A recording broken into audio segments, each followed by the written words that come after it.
Olá, vamos falar um pouco de finanças? Seja bem-vindo a mais uma do canal, referente àquela série sobre dicas e cuidados aí para que você use o seu cartão de crédito de uma maneira melhor. E hoje, conforme prometido, eu trouxe o estudo para que você entenda o que acontece quando você não paga o total da sua fatura de cartão de crédito. E pode ter certeza que existem milhares de pessoas que fazem isso, que encaram isso como um costume. Eu mesmo, inclusive, antes de ter adquirido esse conhecimento, eu pensava que quando vem a fatura que fala o pagamento mínimo ali, eu pensava, pô, que legal, né? O banco tá me permitindo aí pagar um valor bem menor do que o total da minha fatura. Então, numa situação aí de não ter o dinheiro disponível, isso pode ser bem útil e prático. E eu já fiz isso, já fiz. Hoje, nunca mais. Eu faço o possível para evitar isso.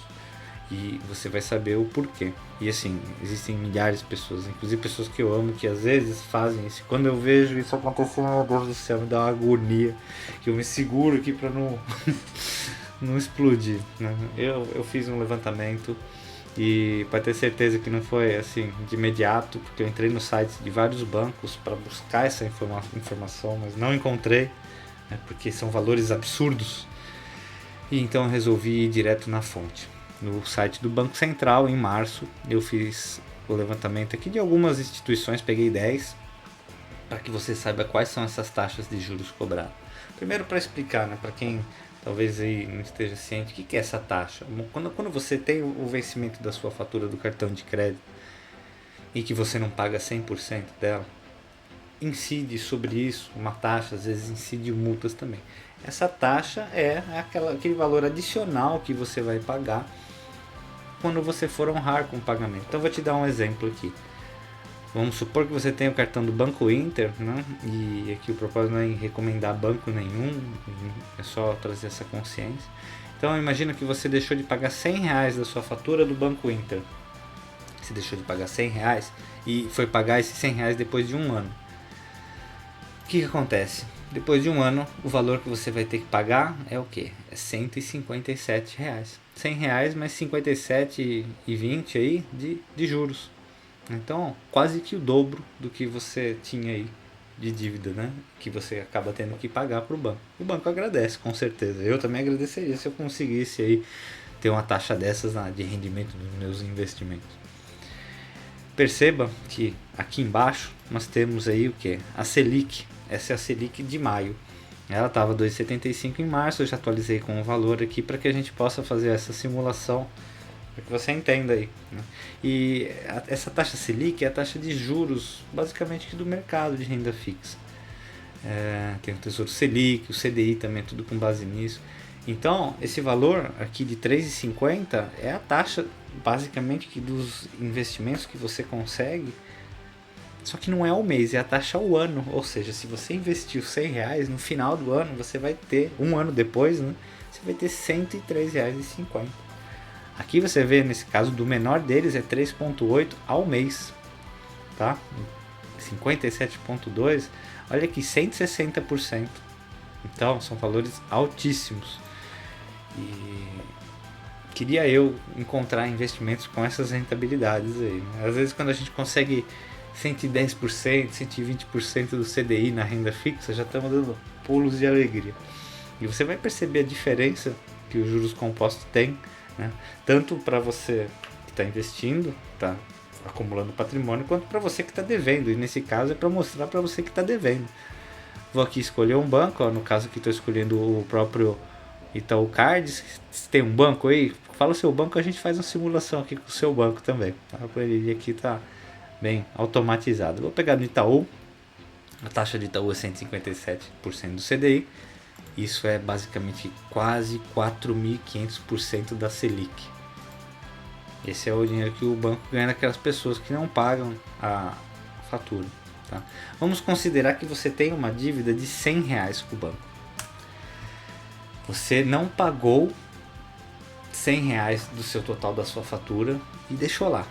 Às vezes você fechou a conta, a pessoa que tinha sido cancelado seu cartão de crédito, e aí nem entrou mais no site, não recebeu as faturas, mudou de endereço, a fatura não vinha, sei lá.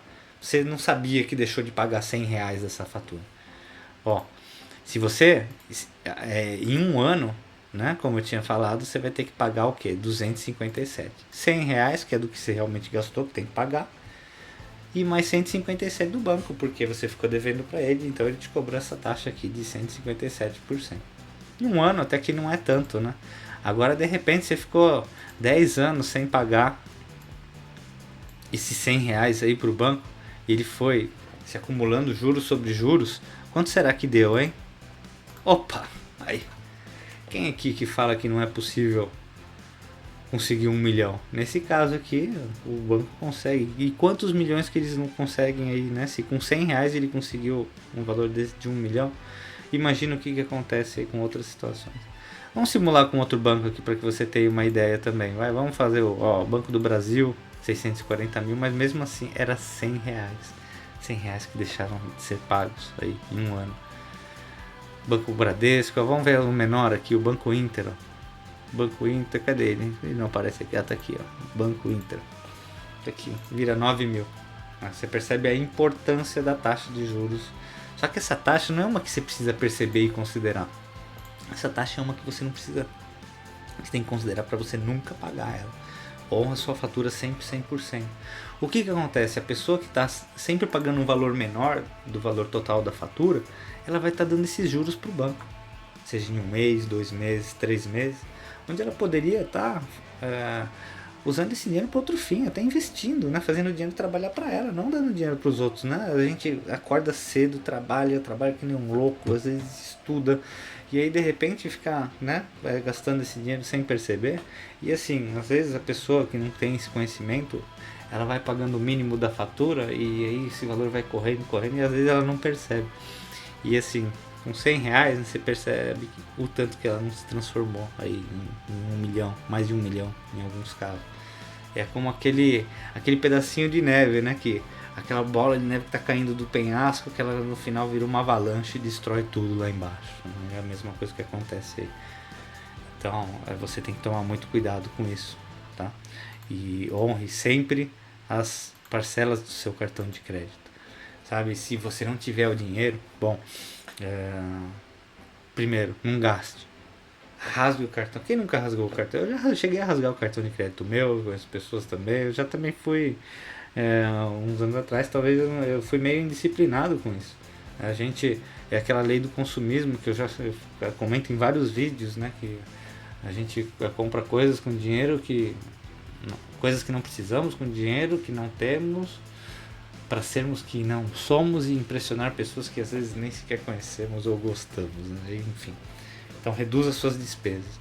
Se você entrou nessa e está hoje numa situação aí terrível, onde você está devendo aí muito dinheiro para o banco por conta da sua fatura do cartão de crédito que já venceu, bom, o que eu sugiro? Não paga, conversa com o banco, fala para eles renegociarem a sua dívida, tá? Porque aí, o que acontece? Muitos bancos, eles têm o fechamento, né? E aí depois eles consideram isso como despesas e como perdas aí, né? O banco tem uma conta nos seus ativos que se chama provisões de devedores duvidosos, né? Então são dinheiros que ele prevê para principalmente momentos de crise, né? Essa provisão aumenta para que a pessoa não aqueles casos de que não são pagas, né? As despesas, tarifas, enfim, não são honrados os compromissos. Então eles possuem isso. E quando às vezes já passa 1 ano ou 2, isso já é considerado como uma despesa no resultado do banco. Então depois o que vier é lucro. Então o banco ele tem interesse de negociar essa dívida com você, para que você pague, para que você fique com o seu nome limpo e que você possa inclusive fazer outros empréstimos ou financiamentos, enfim. Então é viável para você e é viável para o banco. Em muitos dos casos dos bancos, quando eles têm esses casos, essas dívidas, eles vendem essas dívidas para outras empresas e essas outras empresas que vão negociar com você. E também há interesse para elas, porque o que elas estarem conseguindo de retorno, para elas também vai ser o lucro que elas vão conseguir com base nesse valor que elas discutiram e definiram com o banco. Faça isso, reduza os seus gastos, cuidado com excesso de compras parceladas, isso é um perigo, porque você vai comprando e em 10 vezes vai dar só R$ 100, né? Dá para encarar. Ah, essa outra aqui também, pô, uma bicicleta, tô querendo comprar. Assim, a tentação vem e é muito fácil. Só que às vezes chega situações de que mal veio a fatura e você já gastou todo o seu salário que você não tem como honrar aí o pagamento dessa fatura. Então nesse caso, a dica é não gaste, tá? Se gastou demais, não tem como pagar, converse com o banco.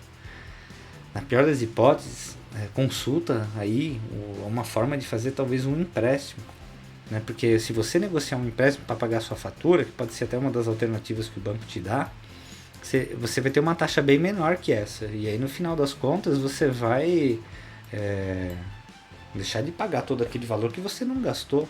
Não é justo, né? E assim, essa é uma maneira que o banco também tem de se proteger. Porque imagina se os bancos começassem, né, a fornecer os cartões de crédito para as pessoas e as pessoas estivessem gastando aí deliberadamente e não pagassem as faturas. O que ia acontecer? O banco não ia ter banco funcionando e os bancos iam quebrar também. E aí a gente também ia se dar mal porque também não íamos ter crédito.